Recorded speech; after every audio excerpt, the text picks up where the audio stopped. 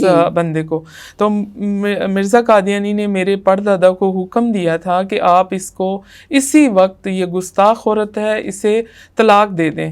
تو اس گلی میں کھڑے کھڑے میرے پردادا نے، وہ 2 بچیاں تھیں، چھوٹی چھوٹی تھیں، وہ آئی تھیں کہ میں اپنے خاوند کو واپس لے کے آؤں گھر میں، کہ گھر میں ان کی ضرورت ہے، بچیاں دودھ کے لیے تڑپ رہی ہیں. وہ جب آئیں تو مرزا قادیانی نے کہا کہ اگر یہ بیعت نہیں کرے گی، یعنی کہ مرزا قادیانی کو نہیں مانے گی، تو اس کو فارغ کرو، میں تمہاری شادی کروا دوں گا. آپ اس تناظر میں دیکھیں کہ یہ ایک جبراً ذہنی اذیت سے گزار کے، تو یہ ایک ایسی ہی عقیدت ہے جیسے منہ پہ آپ کسی کے ٹیپ لگا دیں، آنکھوں پہ پٹی باندھ دیں اور کانوں کو کھلا چھوڑ دیں. بس آپ سن سکتے ہیں لیکن آپ کو دیکھنے کی یا بولنے کی یا سوال کرنے کی اجازت نہیں. یہ ایک ایسا ہی عقیدہ ہے. جی چندرسمینا، آپ کی کئی نسلیں جو ہیں وہ قادیانیت سے متعلق رہیں، اور آپ نے چناب نگر، جو کہ پہلے ربوہ کہلاتا تھا، اس میں آپ کے خاندان نے بہت سا وقت گزارا، اور آپ قادیانیوں کی اندرونی اور بیرونی سرگرمیوں سے، ان کے نظام سے اچھی طرح واقف ہیں.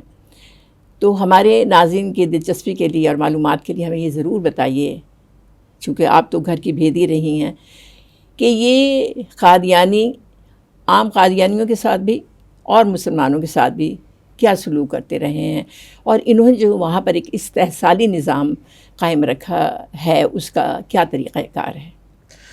جی بالکل، بہت سارے لوگ ان کے جو اندرونی معاملات ہیں ان سے ناواقف رہتے ہیں، لیکن ام حسن، مسئلہ یہ ہے کہ جب کوئی منافقت کا خول پہن لے تو اس کو پہچاننا بہت مشکل ہوتا ہے. بالکل. جو دوہرا معیار اختیار کر لیں، ان کے دیکھیں، ہم حجاب میں بیٹھے ہیں، ہمیں نہیں پتا کہ ہم اندر سے اندرونی معاملات کیا ہیں، میرا اندر کیا ہے. بظاہر بولنے سے میں آپ کو بہت اچھا ایک امپریشن دوں گی، یہی ان کا حال ہے. یہ اپنے ارد گرد کے معاملات میں ہر جگہ بتا کے رکھتے ہیں کہ دیکھیں ہم بہت پیس والے لوگ ہیں، امن پسند لوگ ہیں، محبت کرنے والے، عاجز، اور بہت ہی ہم چھوٹے دل کے مالک لوگ ہیں. ہم کسی کو اذیت، تکلیف یا پریشان نہیں دیکھ سکتے، جو بظاہر ایک انسانیت کو ٹچ بھی کرتا ہے کہ دیکھیں ان میں کس قدر انسانیت ہے.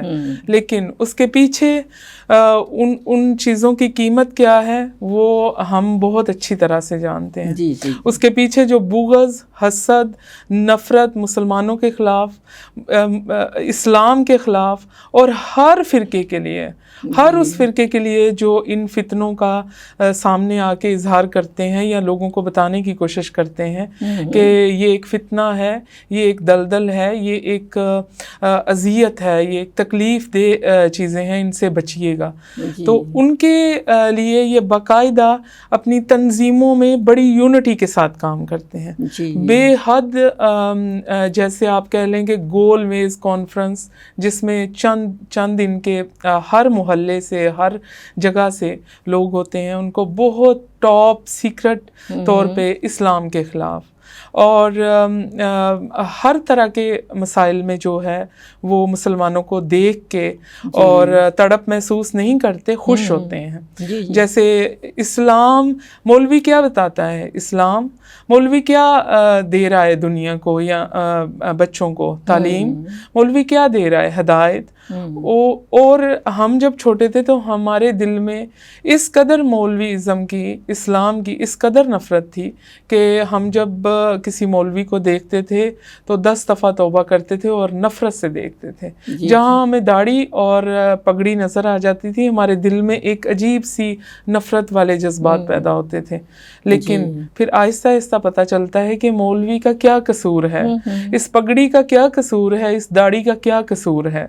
تو پھر پتہ چلتا ہے کہ نہیں، اس ایجنڈے کے پیچھے بہت دوہرا معیار تو بہت تھوڑی چیز ہے، وہ تو منافقت کی علامت ہے۔ 4-5 معیار ہیں ان کی زندگی کے ایٹ اے ٹائم، اور جب تک بندہ کھل کے سامنے نہیں آتا تب تک وہ انسان جو ہے حقیقت کا پتہ نہیں چلتا، بے خبر رہتا ہے۔ لیکن مجھے جوں یہ اسلام سے نفرت ڈالتے گئے، میں ویسے اسلام کے قریب ہوتی گئی اور جاننے کی بھی کوشش کرتی رہی۔ اور قادیان کا جو سفر تھا میرا، قادیان جانے کا، اس عمل نے جو میرے دل میں بے سکونی پیدا کی تھی، بے چینی پیدا کی تھی، الجھنیں پیدا کر دی تھی کہ جیسے مسلمان جو ہیں وہ جب مکہ مدینہ جاتے ہیں تو ان کے وہ جذبات ہوتے ہیں جو ہمارے قادیان جی بالکل سمیرہ، میں یہی سوال آپ سے بھی کرنا چاہتی تھی کہ یہ قادیانی جو ہیں وہ بھارت کا شہر قادیان، جو کہ مرزا غلام کی جائے پیدائش بھی ہے، اس کو ایک بہت مقدس درجہ دیتے ہیں۔ تو جب آپ کو قادیانیت سے تعلق تھا تو آپ نے بھی قادیان کا سفر کیا، تو ذرا ہمیں اس سفر کی رودات تو سنائیے۔ جی بالکل، ایک بچپن ہی کی سی کیفیت تھی اور اپنی والدہ کے ساتھ جانے کا موقع ملا قادیان۔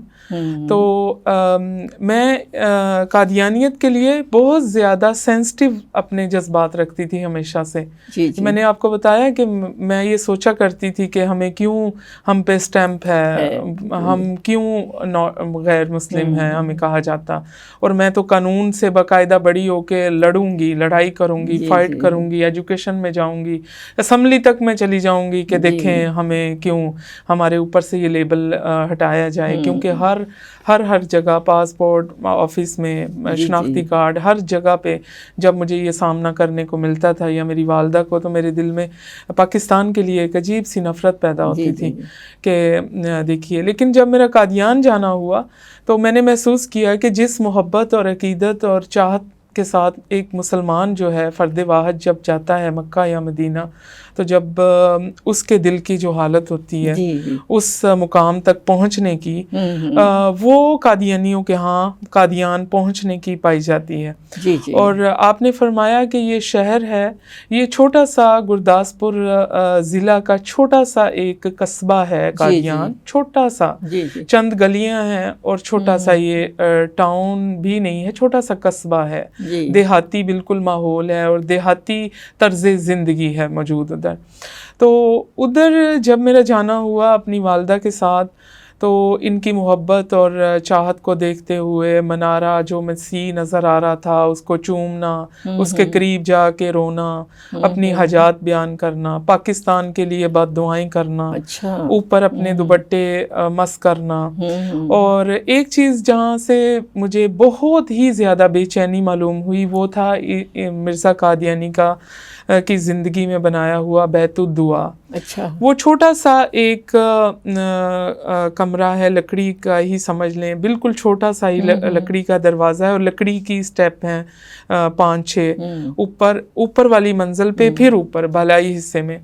تو اس میں جانے کے لیے لائنیں لگی ہوئی، جیسے ہم کہتے ہیں کہ ہم روضہ رسول پہ جانے کے لیے لائن لگاتے ہیں کہ ہماری قسمت کھلے گی اور یا رسول اللہ میں حاضر ہوں۔ تو ہم جیسے وہ کیفیت ہے ویسے سسٹر ادھر لائنیں لگی ہوئی تھیں۔ اس لائن میں کھڑے ہو کے مجھے سوچنے کا موقع ملا کہ یہ ہم کس طرف جا رہے ہیں. تو انہوں نے بتایا کہ یہ بیت الدعا ہے, اس میں جو دعا کریں گے وہ قبول و منظور ہوگی, اسے اللہ کبھی رد نہیں کرتا. 2 3 لوگ اندر داخل ہوتے تھے, پھر انہیں پکڑ کے نکال دیتے تھے, نماز ادا کرتے تھے, سجدہ روتے تھے, جو بھی. اس چیز نے مجھے الجھن میں ڈالا.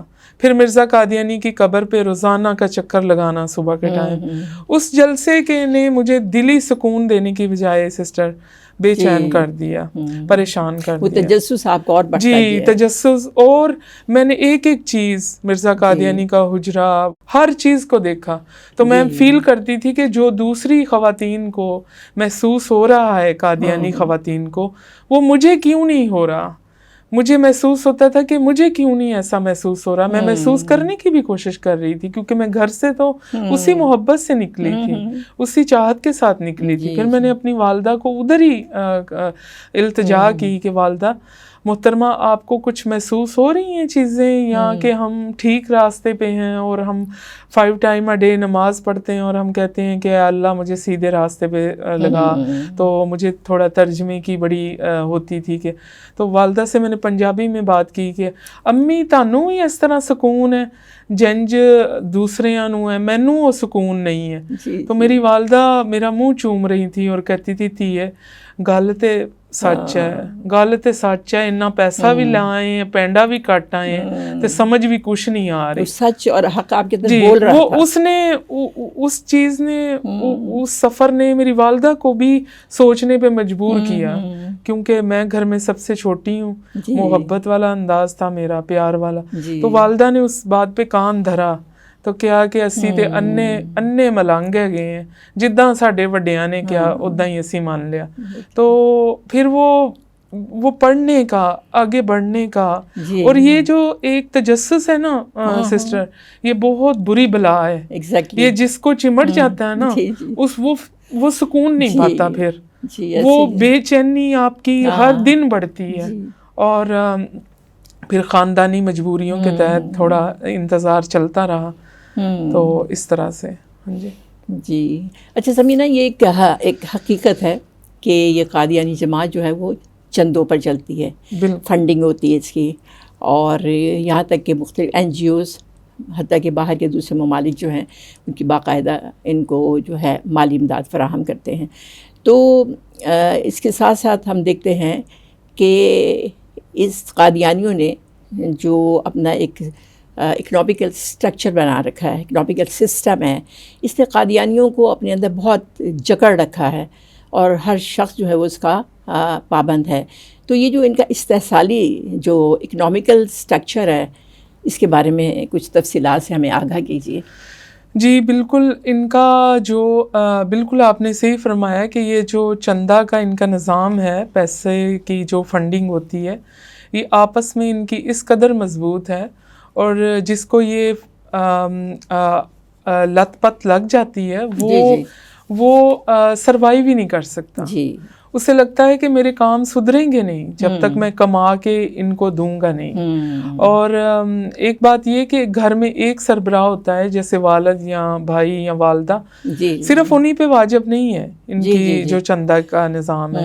جو ایک دن کا بچہ جب پیدا ہوتا ہے, اس ایک دن سے وہ شروع ہو جاتا ہے, فرسٹ منتھ شروع ہو جاتا ہے. اور ٹوٹل یعنی ممبرز آف دا فیملی ہیں, جی ٹوٹل سب کی طرف سے, ہیڈ آف دا فیملی کی ذمہ داری نہیں, سب بچہ, آپ کے گھر میں 10 فرد ہیں, 10 فردن رسید بک ہوتی ہے ان کی. یہ بات مجھے یورپ میں جا کے پتہ چلی کہ یہ مختلف طریقے سے یورپ سے امداد حاصل کرتے ہیں.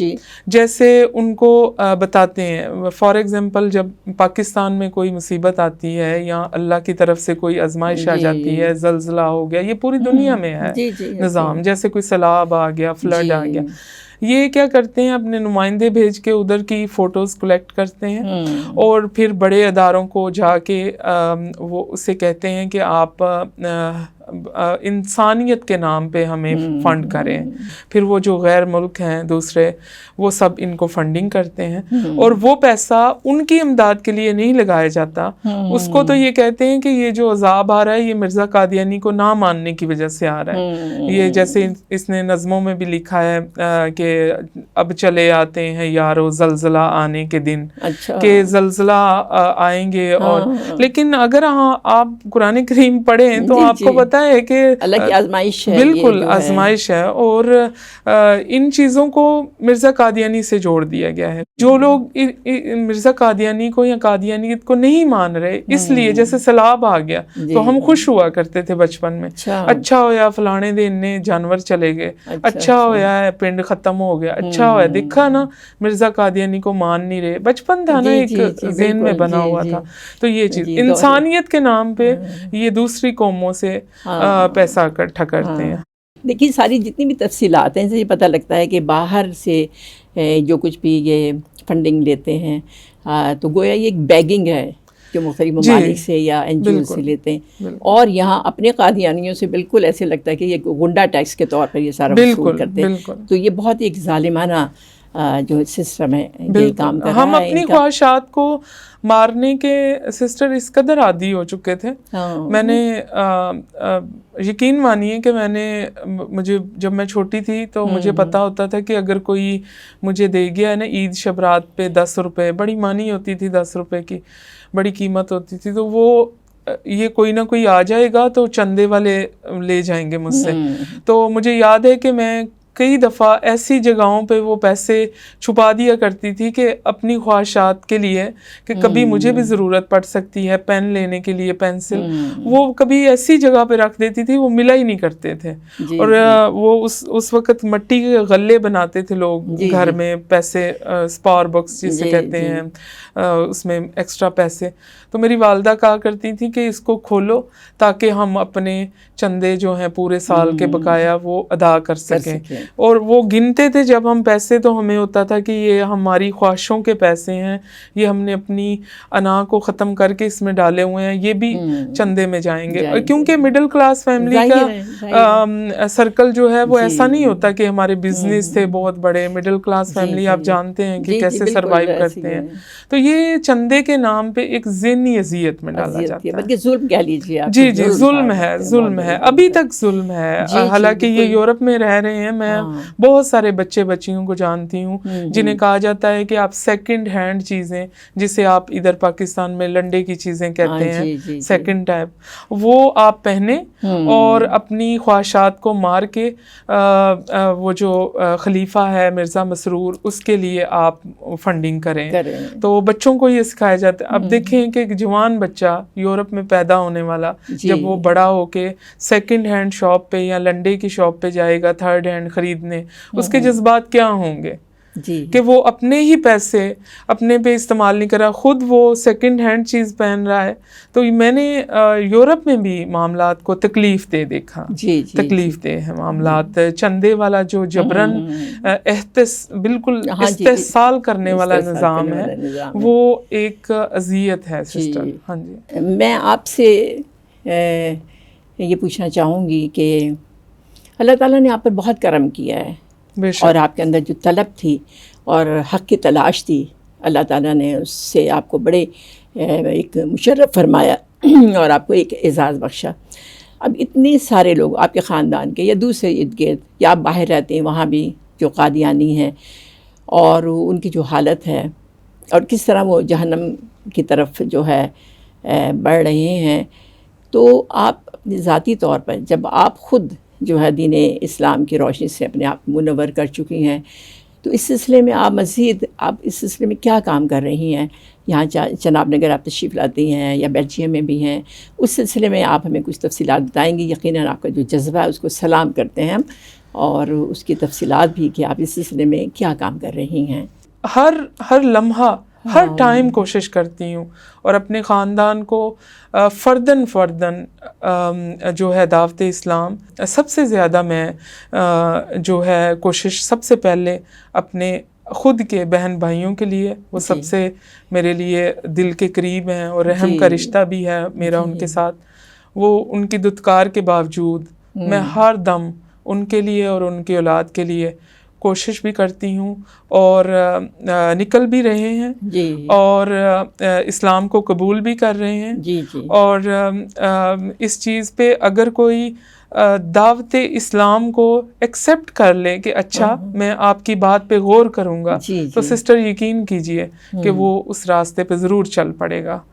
تو ایک دم سے تو نہیں ہوتا، لیکن جب سے میں نے یہ کوشش کی ہے، کیونکہ یہ ختم نبوت کا کاز جو ہے یہ اتنا وسیع ہے، اتنا وسیع ہے کہ جب میں اسٹوڈنٹ تھی تو میں سوچا کرتی تھی یہ کیا ہے ختم نبوت، تو اتنا معاملہ ہی کوئی نہیں، یہ کیا معاملہ ہے جو مولوی اتنا زور لگاتے ہیں.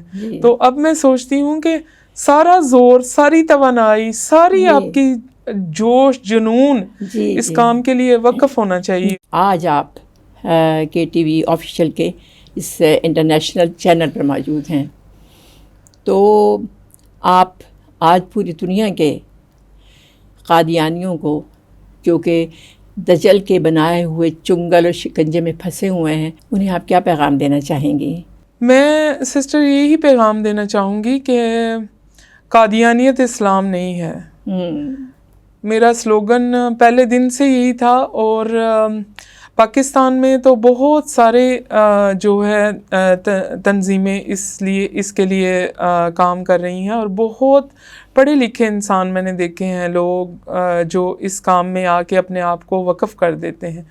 لیکن میرے لیے ضروری تھا ایجوکیشن میں جانے کے بعد کہ جس راستوں سے میں نے اسلام کو اور پاکستان کو نقصان پہنچایا تھا کبھی کسی وقت میں، ان کے ساتھ ان کے ہمراہ چل کے اسلام کے خلاف اور پاکستان کو ہیٹ فل کنٹری اور نان پیسفل اور بلیک لسٹ میں اور گرے لسٹ میں لے جانے کے لیے کبھی میں نے کوئی قدم اٹھایا تھا لاشعوری میں. تو جن راستوں پہ چل کے میں نے اسلام کو اور پاکستان کو ڈی گریڈ کیا تھا، میرا سب سے پہلا مقصد یہ تھا کہ میں انہی راستوں پہ چل کے ان کو یہ بتا سکوں کہ قادیانیت اسلام نہیں ہے، اور قادیانی جو ہیں وہ مظلوم نہیں ہے، یہ ظالم ہے. تو میرا جو پہلا مشن تھا کہ یورپی یونین کے تھرو میں بتا سکوں، اور اس کے لیے پھر میں نے ایک کوشش کی چھوٹی سی مراکش لوگوں کے ساتھ،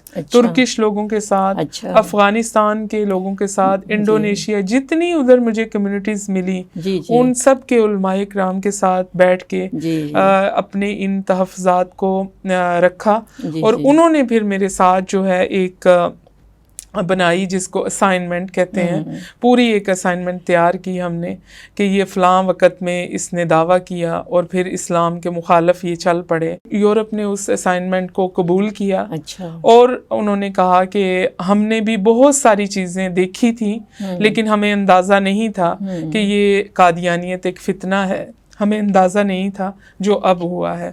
تو میرے توسط سے یورپ کے اندر جو قادیانیت کو نان مسلم کا پیغام پہنچانا تھا کہ دے آر ناٹ مسلم، وہ میں نے حق سوچتی ہوں کہ چھوٹا سا ادا کیا، اور انشاءاللہ یہ سلسلہ بالکل نہیں رکے گا. اور میری جیسے قادیانیوں کے شہر چناب نگر میں کوشش ہے کہ ڈور ٹو ڈور میں اپنا پیغام دوں، پمفلٹ کے ذریعے، بات چیت کے ذریعے، SMS کے ذریعے. جیسے میری یہ کوشش ہے، میری یورپ کے لیے یہ کوشش ہے کہ جہاں جہاں ان کے مطلب ہیں قادیانیوں کے وہ جو مشن ہاؤسز، ان ایریاز میں جا کے ان کو بتاؤں، اور مسلمانوں سے ان کو جدا کرنے کی جو میری کوشش ہے کہ یہ قادیانیت الگ چیز ہے، مسلمان الگ چیز ہیں. یہ جو پیغام ہے کہ قادیانیت اسلام نہیں ہے، اور اس کو سارے ملکوں میں ڈور ٹو ڈور میں پہنچاؤں. ہاں جی. چندہ سمینہ، KTV آفیشلز جو ہے کافی عرصے سے آپ اس کے رابطے میں ہیں، اور ہم سمجھتے ہیں کہ KTV آفیشیل یہ اس مبارک بنیاد کا ایک تسلسل ہے جو آج سے 1450 سال پہلے حضرت ابوبکر صدیق رضی اللہ تعالیٰ عنہ نے اس کی بنیاد رکھی تھی۔ KTV نہ صرف نیشنل لیول پر انٹرنیشنل لیول پر حتی الامکان ہماری ٹیم جو ہے وہ دن رات اس میں اپنا خون پسینہ کر رہی ہے۔ آپ اس پروگرام کو دیکھتی ہیں، بیلجیم میں بھی دیکھے جاتے ہوں گے۔ KTV کے بارے میں آپ اپنے جو ہے جذبات ہیں ان کا کچھ اظہار کرنا پسند کریں گے؟ جی جی بالکل، KTV ایسا چینل ہے جہاں پہ آپ کو قسمت اگر لے آئے تو میں کہتی ہوں کہ آپ یہی سمجھیے، جتنے بھی بہن بھائی مجھے دیکھ رہے ہیں، آپ یہی سمجھیے جیسے آپ جب بہت سارے رشتوں کے ساتھ کٹ جاتے ہیں تو KTV جو ہے ایسا ایک چینل ہے جہاں پہ آپ کو وقتی طور پہ نہیں، وہ آپ کے جو زخم ہوتے ہیں، جو آپ کے سوشل بائیکاٹ کے، ذہنی تکلیفوں کے، آپ کے سارے زخموں کے اوپر مرہم لگانے کا یہ ایک ادارہ ہے۔ یہ ایک، میں اسے میڈیکل کیمپ کہوں گی ذہنی طور پہ، اس لیے کہ جب میں نے مجھ سے رابطے میں آئے اور انہوں نے مجھ سے بات چیت کی اور تشریف لائے تو یقین مانیے کہ اپنے دل کی بات کرنے کا موقع کے ساتھ ساتھ ایسے لگا جیسے ایک بم بلاسٹ تھا، اس میں میرا سب کچھ چلا گیا تھا، اور آج مجھے سارے رشتے مل گئے ایٹ اے ٹائم۔ مجھے ماں بھی مل گئی، مجھے باپ بھی مل گئی، مجھے اپنے بھائیوں کی شفقت بھی مل گئی۔ تو یہ جو ایک ذہنی جو مجھے محسوس ہوا، KTV میرے لیے کوئی مرہم سے کم نہیں ہے، اور آپ کو اپنی فیملی کی طرح ٹریٹ کرتے ہیں۔ اور جو مجھے ایوری ڈے یاد آتے تھے، اپنے رشتے، اپنے بھائی، اپنے ماں باپ، وہ سب چیزیں اس KTV پہ آپ کو موجود نظر آئیں گی۔